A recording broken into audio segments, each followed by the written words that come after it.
ಅಲ್ಲಿ ಸಿದ್ದರಾಮಯ್ಯನವ್ರ ನೇತೃತ್ವದ ಕಾಂಗ್ರೆಸ್ ಸರ್ಕಾರ ಬಹಿರಂಗಗೊಳಿಸಿದ ಮೇಲೆ ಮಂತ್ರಿಗಳ ಮಧ್ಯೆ, ಶಾಸಕರ ಮಧ್ಯೆ, ಮುಖ್ಯಮಂತ್ರಿಗಳ ಮಧ್ಯೆ ಜಂಗಿ ನಿಕಾಲೆ ಕುಸ್ತಿಗಳು ನಡೆದಿದ್ದಾವೆ.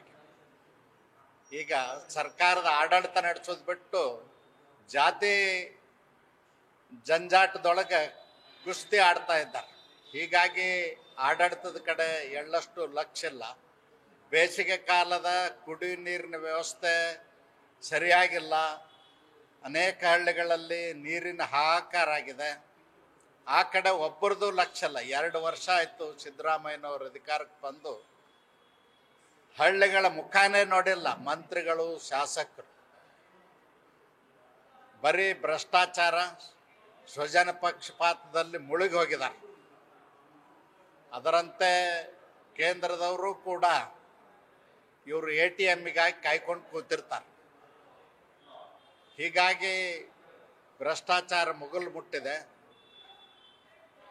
ಅಭಿವೃದ್ಧಿ ಕೆಲಸಗಾರಗಳ ನಡೀತಾ ಇಲ್ಲ. ಈ ಸಂದರ್ಭದೊಳಗೆ ಸಿದ್ದರಾಮಯ್ಯನವರು ಕುರ್ಚಿಯನ್ನು ಉಳಿಸ್ಕೊಳ್ಳಿಕ್ಕೆ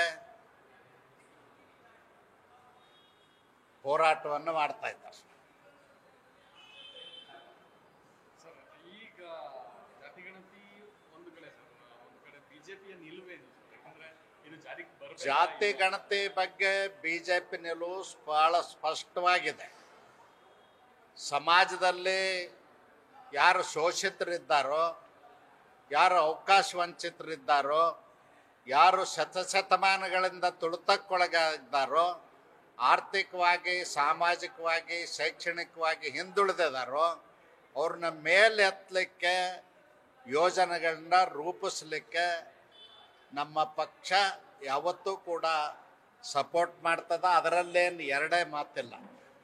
ಅದರ ಜಾತಿ ಗಣತಿಯನ್ನು ಮಾಡ್ತಕ್ಕಂಥ ಅಧಿಕಾರ ರಾಜ್ಯ ಸರ್ಕಾರಕ್ಕಿಲ್ಲ.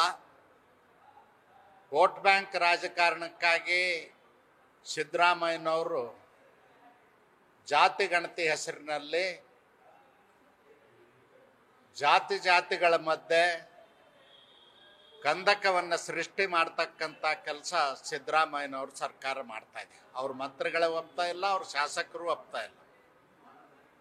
ಆ ಜಾತಿ ಗಣತಿ ವಿಚಾರದಲ್ಲಿ ಸಿದ್ದರಾಮಯ್ಯನವರು ಮಹಾ ಅಪರಾಧವನ್ನು ಮಾಡಿದ್ದಾರೆ.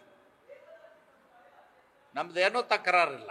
ಹಿಂದುಳಿದವ್ರ ಬಗ್ಗೆ ಅಧ್ಯಯನ ಮಾಡಿ ಯಾರು ಶೈಕ್ಷಣಿಕವಾಗಿ, ಸಾಮಾಜಿಕವಾಗಿ, ಆರ್ಥಿಕವಾಗಿ ಹಿಂದುಳಿದಾರೋ ಅವ್ರ ಬಗ್ಗೆ ವಿಶೇಷ ಯೋಜನೆಗಳನ್ನ ಜಾರಿ ಮಾಡೋದರ ಮೂಲಕ ಮೇಲೆ ಎತ್ತತಕ್ಕಂಥ ಕೆಲಸ ಆಗಬೇಕು ಅಂತೇಳಿ ನಮ್ಮ ಅಭಿಪ್ರಾಯ ಕೂಡ ಸ್ಪಷ್ಟವಾಗಿದೆ.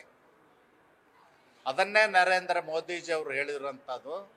ಇವತ್ತು ವಕಫ್ ಬಿಲ್ ತಿದ್ದುಪಡಿ ತಂದಿರತಕ್ಕಂಥದ್ದು ಜಾತಿ ರಾಜಕಾರಣ ಅಲ್ಲ, ಧರ್ಮದ ರಾಜಕಾರಣ ಅಲ್ಲ. ಮುಸಲ್ಮಾನರಲ್ಲೂ ಕೂಡ ದಲಿತರಿದ್ದಾರೆ, ಅತ್ಯಂತ ಹಿಂದುಳಿದವರಿದ್ದಾರೆ. ಉದಾಹರಣೆಗೆ ಹೇಳೋದಾದರೆ ನಾಲ್ಬಂದ್ ಅಂತ ಒಂದು ಕಮ್ಯುನಿಟಿ ಇದೆ. ಕುದುರೆಗೆ ನಾಲ್ ಬಡಿತಾರೆ, ಎತ್ತಿನ ಕೊಳಗಗಳನ್ನು ಸೌರಿ ಟ್ರಿಮ್ ಮಾಡುವಂಥ ಕೆಲಸ ಮಾಡ್ತಾರೆ. ಜಗಾತ್ಕಾರ್ ಅಂತೂ ಒಂದು ಕಮ್ಯುನಿಟಿ ಇದೆ, ಅವರು ಎಮ್ಮೆಗಳನ್ನು ಬೋಳಿಸ್ತಾ ಇರ್ತಾರೆ.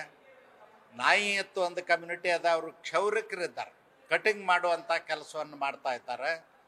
ಬಂಗಿ ಅಂತಕ್ಕಂಥ ಒಂದು ಕಮ್ಯುನಿಟಿ ಇದೆ, ಮೇತರ್ ಅಂತೇಳಿ, ಅವರು ಶೌಚಾಲಯಗಳನ್ನು ಸ್ವಚ್ಛ ಮಾಡ್ತಕ್ಕಂಥ ಕೆಲಸ ಮಾಡ್ತಾರೆ, ಕಸ ಗುಡಿಸ್ತಕ್ಕಂಥ ಕೆಲಸ ಮಾಡ್ತಾರೆ. ಅಂಥವರಿಗೆ ವಕಫ್ ಆಸ್ತಿಯಿಂದ ಬರ್ತಕ್ಕಂಥ ಆದಾಯದಲ್ಲಿ ವಿಶೇಷ ಕಾರ್ಯಕ್ರಮಗಳನ್ನ ರೂಪಿಸಿ ಅವ್ರ ಮಕ್ಕಳನ್ನು ವಿದ್ಯಾವಂತರನ್ನ ಮಾಡಬೇಕು, ಉದ್ಯೋಗಸ್ಥರನ್ನ ಮಾಡಬೇಕು ಅಂತೇಳಿ ನರೇಂದ್ರ ಮೋದಿಜಿಯವರ ಕನಸದ. ಅದಕ್ಕಾಗಿ ದೇಶದಲ್ಲಿ ಪಸ್ಮಂದ ಮುಸ್ಲಿಮರಿಗೆ ಸಹಾಯ ಮಾಡಬೇಕು ಅಂತೇಳಿ ನರೇಂದ್ರ ಮೋದಿಜಿಯವರು ಇಂಥ ವ್ಯವಸ್ಥೆಯನ್ನು ಮಾಡಿದ್ದಾರೆ. ಅದಕ್ಕೆ ಕಾಂಗ್ರೆಸ್ನವರು ತದ್ವಿರುದ್ಧವಾಗಿ ಅಪಪ್ರಚಾರ ಮಾಡಿ ಮುಸಲ್ಮಾನರಲ್ಲಿ ಭಯ ಹುಟ್ಟಿಸ್ತಕ್ಕಂಥ ಕೆಲಸವನ್ನು ಮಾಡ್ತಾರೋ ಅದನ್ನು ನಾವು ಖಂಡಿಸ್ತಾ ಇದ್ದೀವಿ. ನ್ಯೂಸ್ ಫಸ್ಟ್ ನಿರ್ಭೀತಿಯಿಂದ ನಿಮ್ಮ ಪರವಾಗಿ.